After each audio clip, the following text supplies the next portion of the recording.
لال مسجد اور جامعہ حفظہ کے سانحے پر قوم ابھی تک اداس ہے. 6 جولائی کو آپ باہر آئی ہیں جی، جمعے والے دن، یعنی آپریشن 3 کو شروع، آپ 6 تک اندر جی، 3 تھیں، دن تو میں پھر آپ اندر باہر کیوں آئیں؟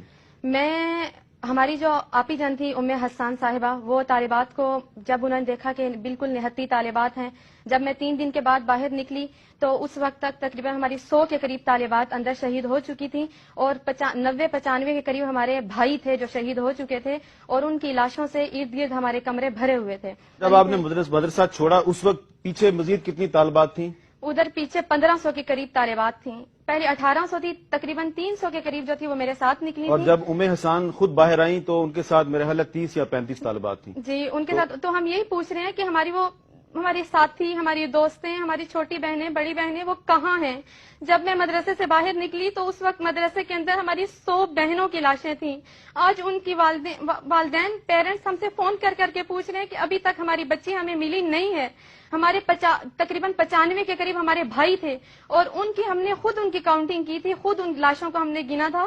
اور آپ یقین کریں کہ جب ہم لوگ نکلے تو یہ ہمارے ہاتھ آپ دیکھ رہے ہیں، یہ خون سے رنگین تھے.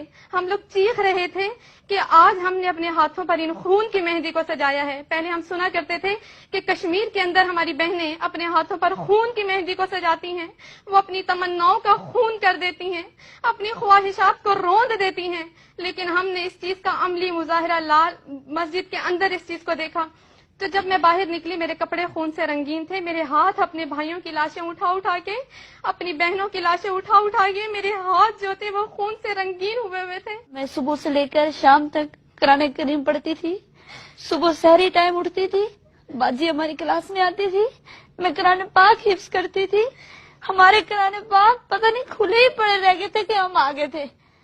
جب پہلی مرتبہ حملہ ہوا، یقین جانے ہم قرآن کریم کی تلاوت کر رہے تھے، ہم قرآن کریم پڑھ رہے تھے، اچانک جب فائرنگ کی آوازیں آنے شروع ہوگی، گولے برسے.